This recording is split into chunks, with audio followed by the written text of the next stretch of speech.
Youth Speak is a program on Universal Heritage Television Nigeria, where all matters concerning the youths are discussed and analyzed by the youths, especially in a society where they feel abandoned and not fairly represented, yet so much is expected from them. Join us every Friday as we present to you Youth Speak on our YouTube channel at Universal Heritage Television Nigeria. Youth Speak, a voice for the youth. Hello and welcome to another episode of Youth Speak on Universal Heritage Television Nigeria. I am your guest, Agudesim Chamaka. We will be discussing an interesting topic, baby making factory, a consequence of unemployment among youths. Do not forget to like our YouTube channel and subscribe to other social media handles. We have two guests who will be discussing this interesting topic with. We have Mr. Onwusoro Vision. Mr. Onwusoro Vision is a student of Imo State University. Mr. Onwusoro Vision, you're welcome to the show. Thank you so much. We have Miss Ekeze Hope. Miss Ekeze Hope is a student of Imo State University. Miss Ekeze Hope, you're welcome to the show. Thank you very much. You're welcome. Okay.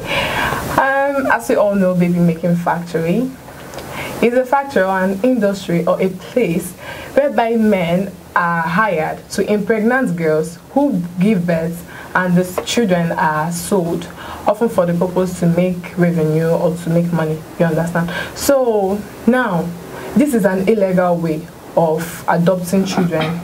You understand? So people will now be like, we can also call this human trafficking or child trafficking, and so it's part of the things that the governments are working towards to stop, as this is the high rate of human trafficking is coming up now due to this baby making factory.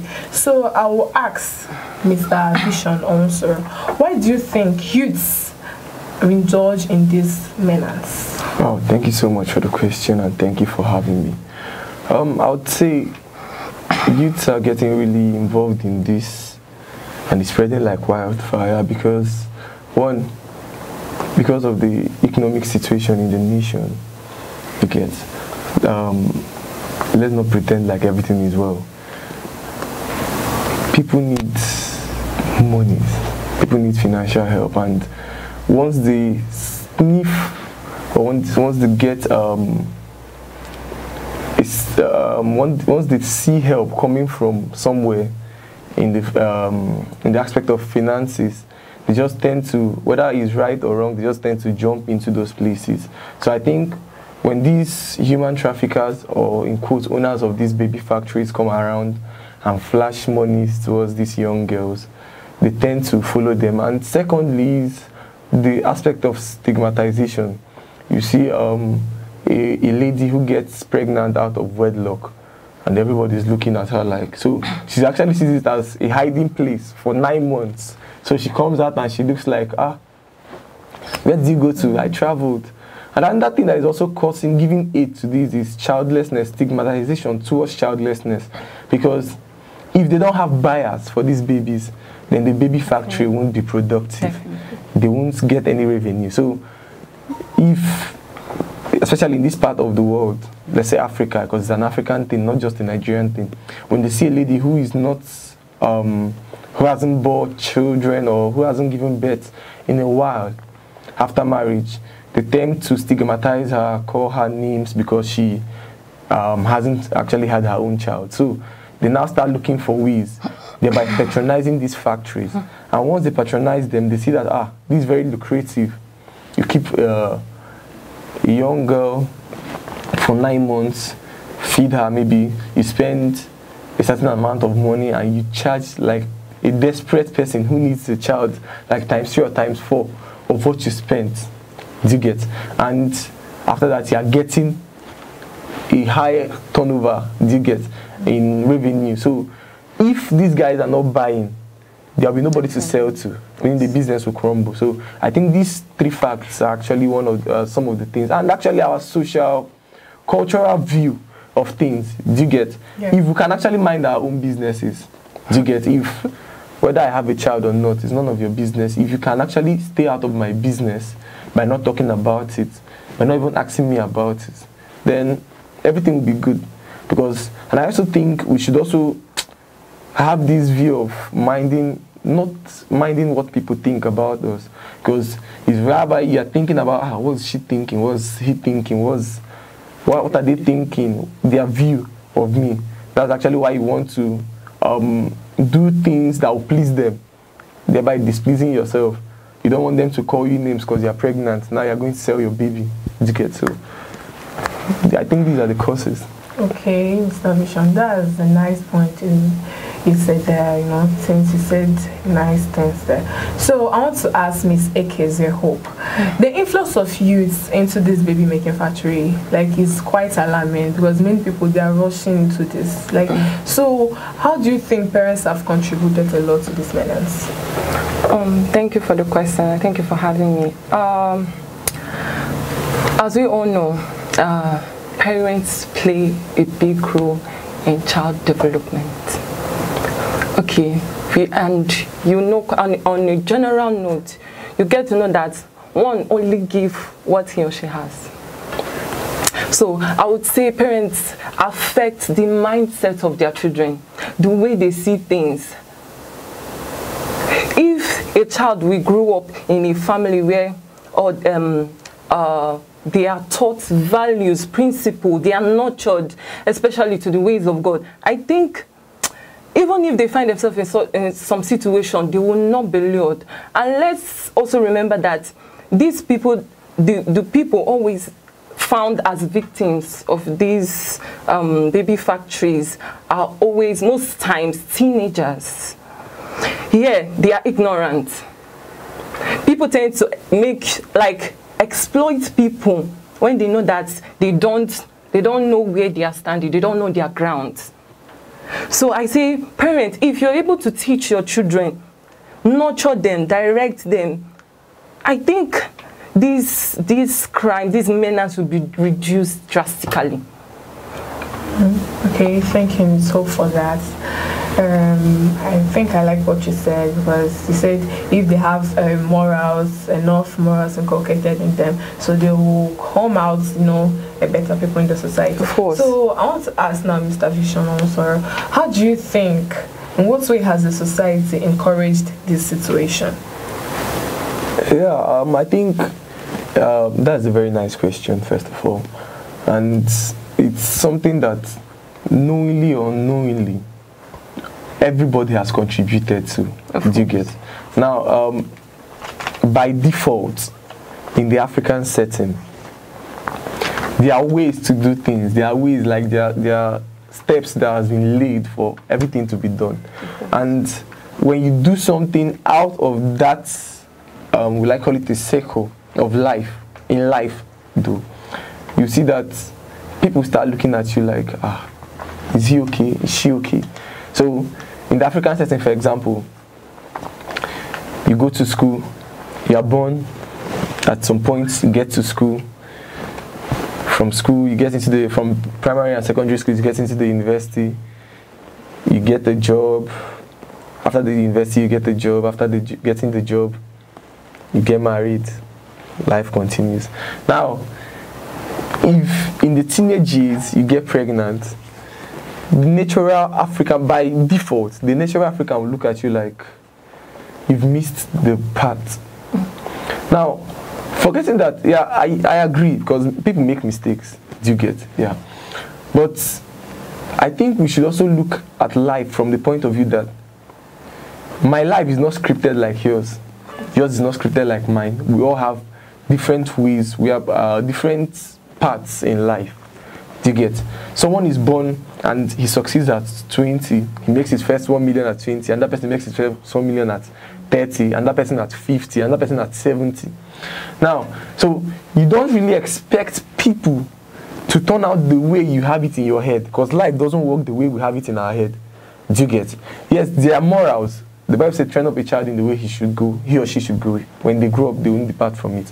Now, if by any means, by will or by accident, a child, for example, gets pregnant or makes a mistake that affects his or her future, I think they should be corrected in love.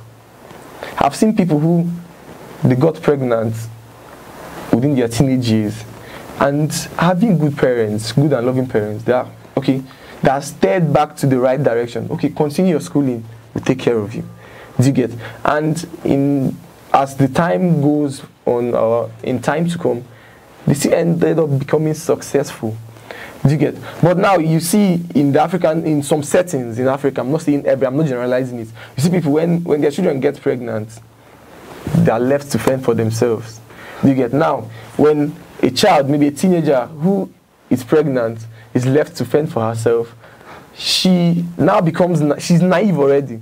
So she goes out in the streets, and the helping hands that are waiting for her, these wolves in sheep clothing, who call baby factories, they say, okay, come, let me take care of you. And after 9 months, maybe they might even tell the girl that the baby died, why they sold the baby. Are you getting? So I think the society in general, we should go back to the drawing board, reconfigure our mentality towards things, how we handle things. Do you get? Even if someone should make a mistake, you have to correct the person in love. And actually tell the person that, yes, you can still yes, you've made a mistake like this, but there's still light at the end of the tunnel. Rather than discarding the baby or discarding the child, completely giving up on the child. Because if you give up on the child, the glimmer of hope he or she sees is where they run to. And remember, these baby making factory or human traffickers, they actually come like saviors. And these naive girls jump into their hands thinking, I've met somebody who will take care of me. And at the end of the day, they are used and dumped. Okay. So. Thank you, Mr. Vision. You really tried there. That's a nice point. You said the society, the mentality and everything. So do you think these youths in this society, even leaving them, even their parents after leaving them, after everything, so the money they get, is very appeasing, and so they really love it. So do you think they are ready to leave this fast cash out route to be legally employed? Ms. Hope, of course. The reason why people or teenagers per se involve themselves into such things are as a result of poverty. And I can actually add unemployment, because these two are interrelated. Now, they don't have something that earns them money. That is why they involve themselves into it. And I think one of the ways that can help a teenager come out from such lifestyle is entrepreneurship, empowerment. If you can empower a youth, a young mind, there is no need involving or engaging into such businesses. Because now it brings your personal body to risk. Because at that stage, their body are still getting on, they are still developing, they are still on the development stage. So now, those risks attached, if they can get another means of earning a living, I think they can leave that. If you can empower them, maybe through skill acquisition, both from the government or non-governmental organizations, I think these youths are ready to live this kind of business or lifestyle. Okay, so Ms. Hope, that's a nice point you just highlighted there. So, Mr. Vision, so what do you think? What can the government do to encourage youths to live this illegal lifestyle? Okay, that's a nice question. And building on what you just said, I think trying to provide job opportunities. Then another thing is making those job opportunities good. Do you get? Making them, will I use the word, appealing to people, because they are jobs. They are jobs. But are those jobs, are they good enough? Are their pay good enough? Like, for example, the minimum wage in Nigeria is about 30K. In most states, they've not even been approved. They're just on paper, 30K. If you ask the regular civil servant his salary, you see that the 30K minimum wage is not even, you can't see it based on his salary. Do you get? Now, the arrears and the rest of them, like in the 60s, 70s, you hear of people, graduates, who gets a job, and the job comes with incentives like a car, a house. Do you get? Now you hear of a teacher of level 7 earning a salary of about 70,000, and let's say a baby factory can even pay you up to, if you depends on who you meet, can pay you up to 1 million. Funny enough. 1 million in like 9 months. 70,000 times 9 is up to 1 million. So if you can make these jobs look good, if you can make their pay good, do you get? If you can also give young entrepreneurs, if you can give them credit facilities, if you can create an enabling environment for them to flourish financially, do you get? If you can support their businesses, their ambitions, those who are those who their inclinations go towards the entertainment, if you can help them. In developed countries like America, you see government giving facilities to top people in the entertainment sphere to help young people coming up in that area. You see government giving facilities to top people in the sports sphere. Do you get? And they're actually helping people, young talents come up. For example, in Nigeria today, like statistics show that after Brazil, Nigeria is the country that exports footballers, the most footballers in the world. Do you get? How is our country helping those people? We actually have, look at our local league.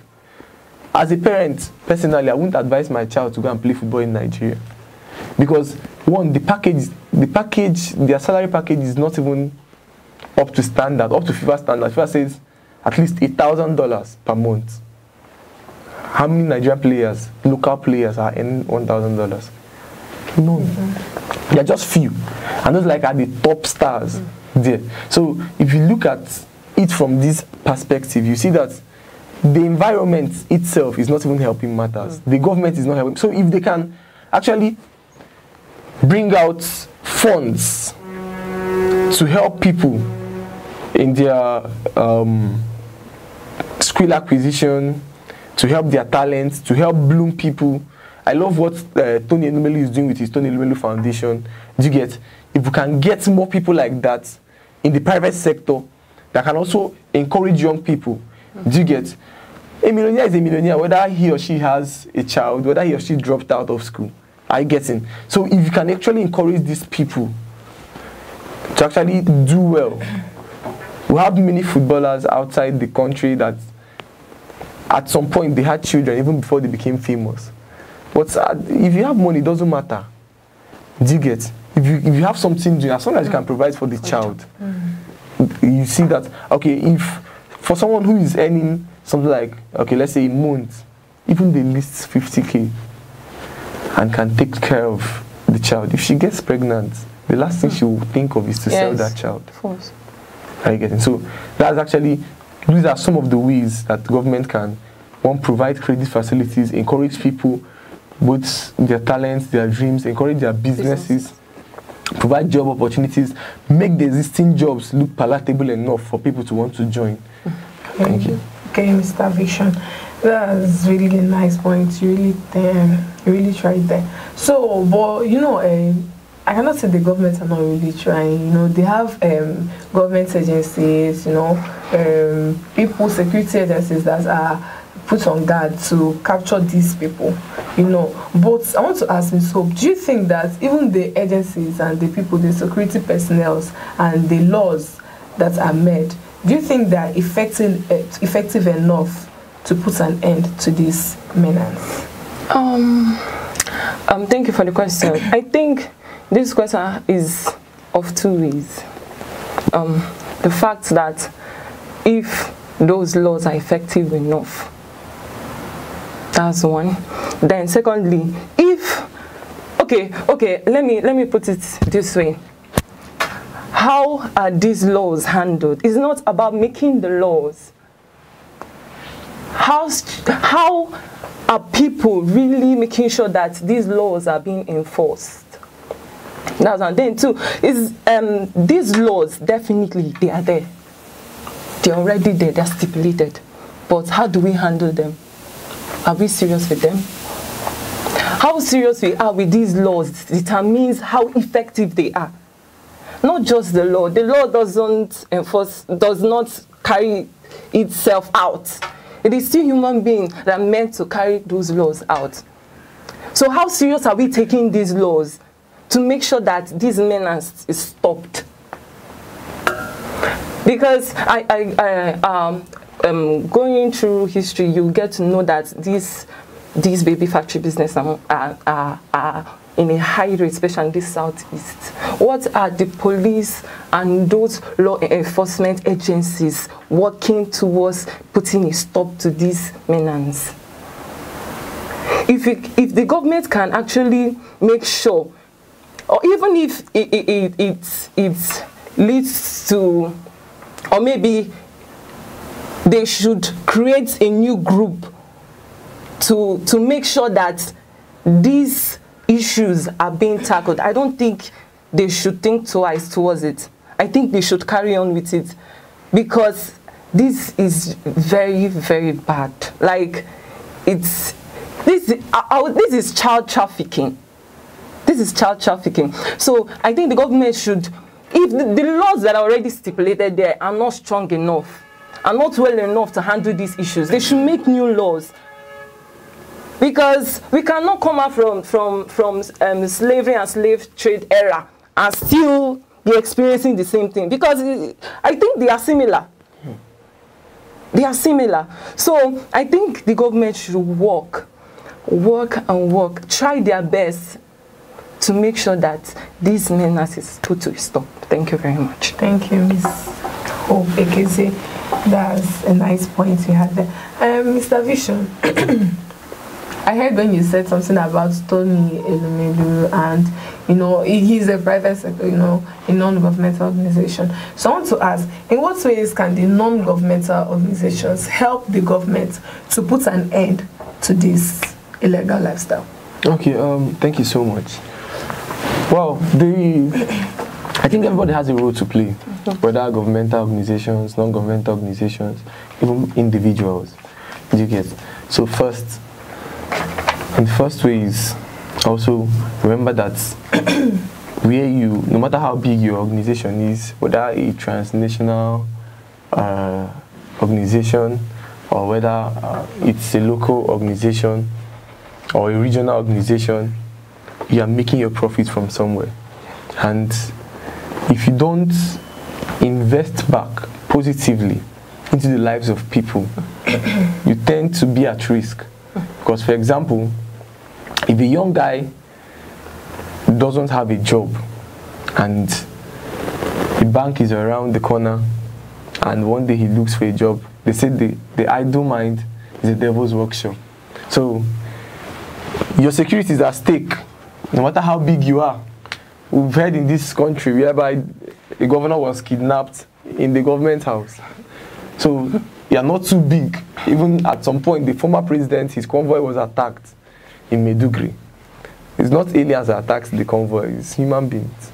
So at some point in their lives, if they had good jobs, if they had an enabling environment for their growth, maybe they wouldn't have ended up as terrorists. Are you getting me? They wouldn't have ended up as terrorists. So the first thing is invest in the growth of people. Even if, okay, you get some people, train them and give them conditions maybe to work for you for a certain amount of time, it's better than not actually doing anything. Like I said, I commend Tony Elumelu a lot for the way he has steadily invested back to back. I think for like over 5 years, it's even more, invested in the lives of young Nigerian entrepreneurs, investing monies, giving grants. Man, that man I think, in fact, I've not met him before, but I think that man should be commended. I think those are people that, even though they are not in politics, I respect them, I hold them to high esteem because of what he's doing. And secondly, individually, if you see talk, some of us, these baby making factories, they're not in heaven, they're not in hell, they're not in Mars, Pluto, Venus, they're on Earth. They're in our neighborhoods. Some of us see them, we know what is actually going on there, but we just, you know, consign me, no consign me. The way people will say, I don't care when you're Neruberi. That is, I don't care means it's till it gets to you. Don't wait till it concerns you before you complain. You see things that are happening there. Why don't you go to law enforcement agents and say, see, I noticed some unusual things happening here. Do you get? You see like 3 girls for 9 months, they've been walking in here, walking out, walking in here, walking out. And after 9 months, you don't see them again. The next 9 months, you see 3 or 5 people again. Same thing. Every 9 months, same cycle repeats itself. You actually know what's around the street is that things are happening here. Do you get? That's why there should be investigation. You're not reporting them to say this is actually what is happening. But you're trying to tell the law enforcement agents, go and verify. Go and check what is happening here. For like the past 9 months, we've seen like 3 sets of people. They came in pregnant. After 9 months, after delivery, they left. Do you get? So let's know if this is actually an orphanage or if it's actually... So, do you get? Now, in the hospital, when a child is given birth to, I think there should be adequate... I think the government and the healthcare sector should... I think they should form a kind of body that ensures that once a child is given birth to, adequate records are taken, and there should be further steps on checking on those children till maybe at least they get to a certain amount, to a certain age, to ensure that they are still with those parents or those who claim to be their parents. Do you get? Then there should be regular check, maybe by DNA. You don't just come and tell me this is your child. Do you get? Some people even travel, like all these people who buy children, they travel for like some months, they come back with children. Do you get? Then the government agencies should make a provision, or I think a law should be enacted towards that, or I think we also have laws, but they should amend the law towards those laws. They should amend them. I think this is where the legislative arm of government should come in now. They should look into this. They should come in and look at how they could make provisions, amend the laws, make provisions for DNA tests to be carried out on parents and children after some time, maybe even if it's a space of 2 years, 3 years, 5 years. Do you get? To actually ascertain that if you say you gave birth to these children, let's confirm that they are yours. Do you get? And if they must be adopted, then they must do it with legal process in view. Do you get? So that's what I think. Okay. Thank you, Mr. Vision. Okay. We'll wrap things up now. So because you have said it all, you have said everything and everything, the methods, everything, in which we'll put an end to this baby factory. So to wrap it up, Miss Ekeze Hope, what advice do you have for youth who are planning to venture into this? Thank you very much. My advice, my sincere advice to all youth out there who are still having the idea to venture into business, please, please do not. I beg you, because it is very, very risky. It is very, very risky. Because you don't know if it might take your life, possibly. And most times these factories do not take adequate care of these pregnant girls. So on the process, they might get sick and may die on the process, or may even lead to premature birth. They might even give birth to a dead child.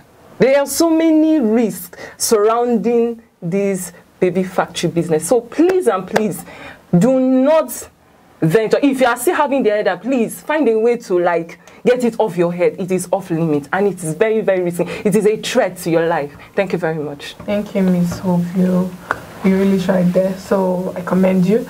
And Mr. Vision, to wrap it up, so what are the advice? What will you give? Okay, I think first of all, to the parents, try to be close to your children. You get, let them have that ability, let them have that mindset. I think instill in them that mindset that they can actually talk to you. You get, they can talk to you about anything. Always try to correct them in love, because even if they make a mistake and they know that my parents correct people in love, they actually fall back to you. Do you get, when they make this mistake? And secondly, you as a teenager, when you find yourself in this situation, we don't pray so, but if you find yourself in a situation whereby maybe you are pregnant, or you actually see yourself in a situation whereby you don't like, go to an elderly person, someone you trust. You get, most especially your parents, your uncle, your guardian. Talk to them, get their opinion about it. And not everything that glitters is good. To get, so just try as much as possible to keep yourself out of trouble. Be good.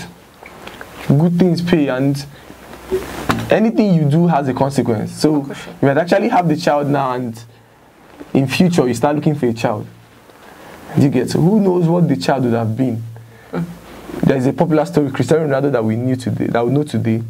His mom wanted to abort him, but look how he has turned out. He's the biggest celebrity, social media celebrity. He's the most followed athlete on earth. You get, with over 400 million followers. So just imagine that, okay, he was sold or something like that. So try as much as possible not to make mistakes that will affect you in future. Thank you, and God bless you. Thank you, my guests. Thank you so much for having us. This wonderful moment and for this wonderful discussion that we just had. My own advice to youth that plan to venture into this business, I will advise you not to venture. Just like my guests have said, it is risky, and also it might take your life in the process. So do not forget to follow us on our social media handles and like and subscribe to our YouTube channel. Do not forget, I am your host, Agudesim Chamaka. Thank you for watching. Thank you. Thank you.